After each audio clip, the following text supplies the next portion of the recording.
Yo, what's up mga tropa peeps? Magandang araw po sa inyong lahat. Magandang gabi, magandang tanghali, magandang hapon, magandang madaling araw. Kung ano man po ang oras dyan sa inyong lugar, sana po maganda kayo. So ating pong pag-uusapan dito sa aking vlog na ito, ang napipinto na pagiging senador ni General Torre sa 2028. Alam niyo po ba ang pagkakaalis sa kanya bilang PNP chief ay pwede po na ito ang maging dahilan kung bakit siya ang magiging number 1 senador sa 2028. Dahil nakita naman natin itong mga nakaraang panahon. 'Di ba? Robin Padilla nga nag number 1 eh. 'Di ba? Robin Padilla 'yan. Nakita natin, nag number 1 dahil siya ay inendorso ni Digong. Ngayon, etong si General Torre, kapag ito na pagdesisyonan niya na kumandidato sa pagkasenador sa 2028, sigurado na magna number 1 to. Bakit? Kasi maaalala ng mga Pilipino ang nagawa niya. Una, nahuli niya si Kibulok. Pangalawa, nahuli niya si Digong. Pangatlo, nabitin ng mga Pilipino sa 85 days lamang na pagsisilbi niya as PNP chief. At alam nating lahat yan na sa loob ng 85 days na yan, maraming nagawa si General Torre, maraming napatunayan, maraming na-implement na mga makabagong pamamaraan sa pagsugpo sa krimen. At mas lalong naging high-tech ang PNP dahil nga po di ba nakita natin yung kanyang 911 na napaka-epektibo. May problema lang talaga sa internet connection. Pero kung kumbaga tatanungin ang mga nagawa ni General Torre sa loob ng 85 days, hindi po matatawaran yun. So sa pagkabitin nating lahat ng mga sumusuporta kay General Torre, kapag naisipan ni General Torre sa 2028 na ano pa lang yan, yung magpapasa pa lang ng yung papile pa lang ng certificate of candidacy. Sigurado na ako na talagang tong si General Torre din ay pag-aagawan ng mga partido.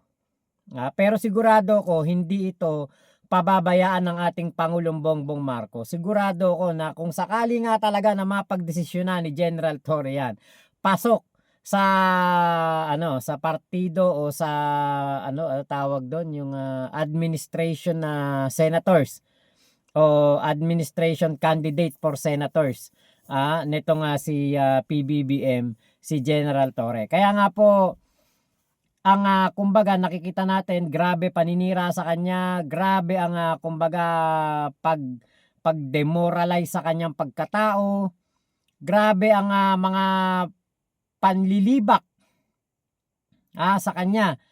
'Di ba? Grabe kung babuyin siya, kung tarantaduhin siya ng mga pro Duterte at lalong-lalo na ng mga alipores ni Kibuloy. Grabe, as in grabe talaga. 'Di ba? Katakot-takot na kaso, pananakot, pagbabanta. At ang daming nagsasabi kay General Torre na itutumba siya, ikukulong. 'Di ba? Napakarami na nagsasabi diyan kay General Torre. Pero hindi po nila napatiklop si General Torre. Ngayon na nawala sa PNP si General Torre as PNP chief, 'di ba? Pinopolitika pa rin nila at ginagawa nila ng issue na si General Torre kuno ay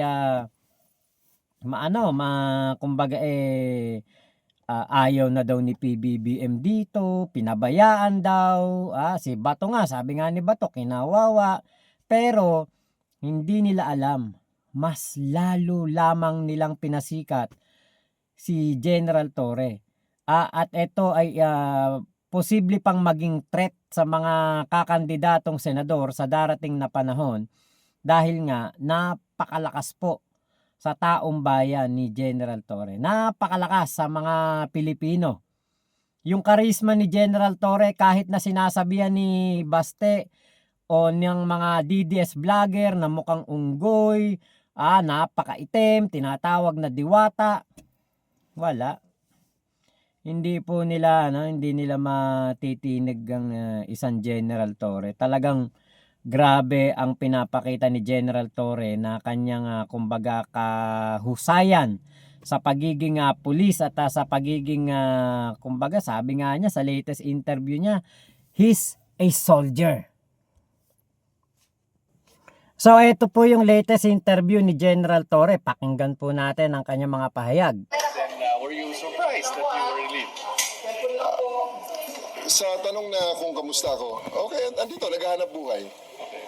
As to the nagulat ka of your relief or you disappointed over it? So many things were said in the past days by other people. Pakinggan nyo na lang muna sila. I'm still composing my thoughts. I'm still composing my thoughts and I'll be making a statement in due time. Sir, sabi nyo nahanap buhay. What do you mean by that, sir?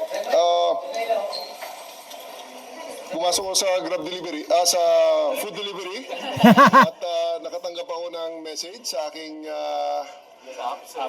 app at nakakita ako na birthday cake. So I delivered it.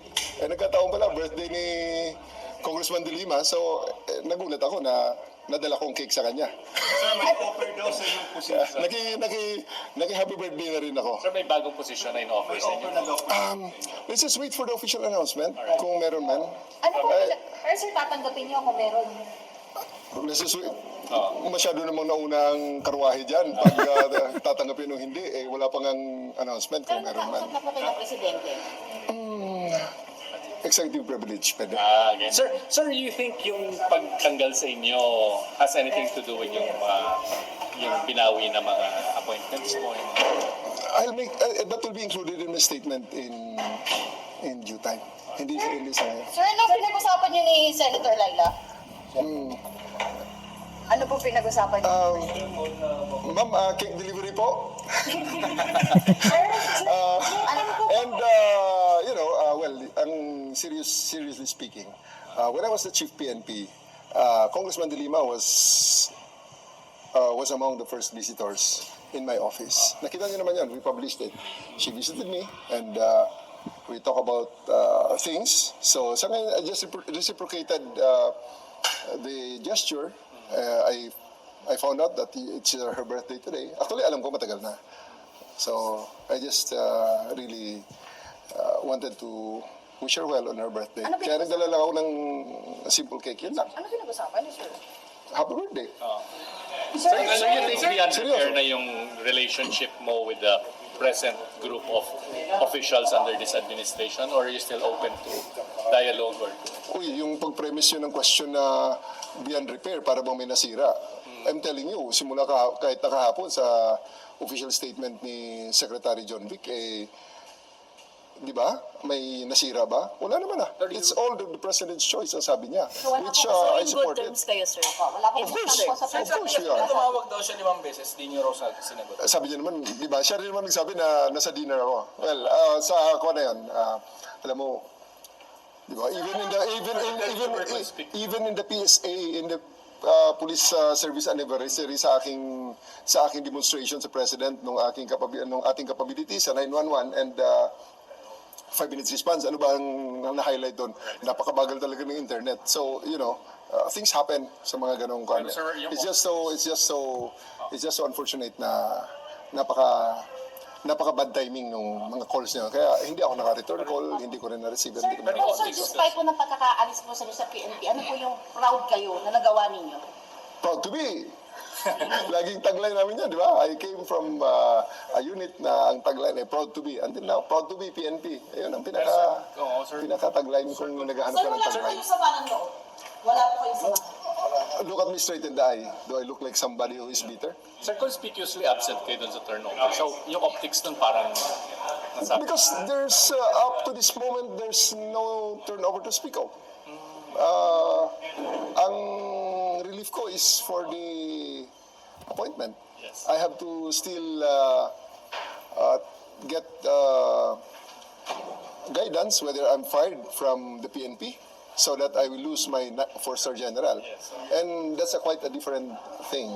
No, Kasi out of the service So- na yun, ibig sabihin, sir, di ba? Ano ibig sabihin nun, sir? I'm still a policeman with a 4-star general rank. Dahil hindi po kayo nandun sa turnover? Eh, that is an assumption of office kasi nung the night before I was relieved and the office is empty. The office is vacant. So it has to be filled and it was filled the next day. Pero hindi niyo po naisisip ang mag-early retire? Wala That will be part of my statement in the coming days. Sir, bukas pa daw yung NBI kasi, sir. I'm not qualified for it. Sir, sabi mo, umalis na daw po ba kayo? Sa quarters? Oh yes, kahapon pagka the assumption of office of the new chief PNP is around lunchtime. I left the house before dinner. Did you see? Kasi ako naman ay tumira ako dun, but with the reality in mind that anytime you can be yanked out because it's just a temporary housing and quartering. So it's not very difficult for me to leave it. With your family? Yes, with the family. Sir, would Sir, you your have message done to things your- differently? Your message to your supporters. To your supporters po. Message. Sino yun? Mga Your supporters, kasi people, no? bumuhos po yung suporta para sa inyo. Hindi naman ako naniniwala na ganun karami yan. Sa akin lang, salamat lang sa kanila. Pero, I really appreciate the gesture. I really appreciate the support and the love. But, huwag kayong mag-alala. Ako'y okay. Sir, I'm sabi okay. niyo sa statement niyo, ang tunay Napaka-humble ni General Torre, no? Kunwari pa, hindi niya alam, marami siyang supporter, ano? Yung kahuli-hulihang pagkakataon na nakita siya ng publiko ay nung sumama siya sa parada ng sa Tuguegarao.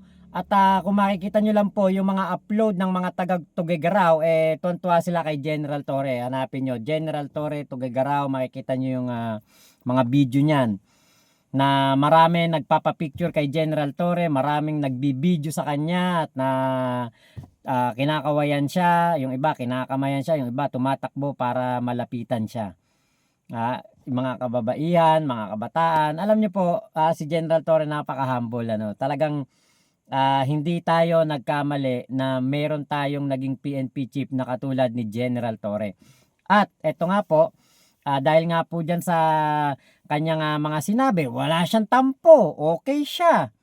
'Di ba? Maayos ang kanyang pakikitungo kay John B, kay Nartates. Actually, meron akong nalaman pero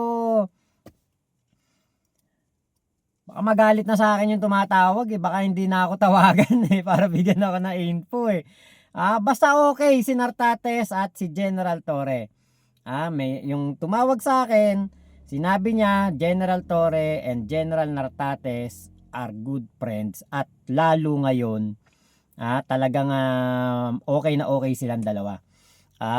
Ewan ko lang doon kay John Vic hindi nabanggit, pero General Nartates and General Torre is a good friends. Good friends sila. So yan po yung ating kumbaga aabangan yung magiging statement ni General Torre this coming days. Yan po yung ating abangan. Tignan natin kung ano ang kanyang mga magiging saloobin, kung ano ang kanyang sasabihin, baka ito'y pa-presscon o baka kasabay na rin ng malay natin, di ba? Baka mag-early retirement siya para matanggap niya ang pwesto na ibibigay sa kanya ni PBBM. So kung ano man po yan, antabay lang tayo.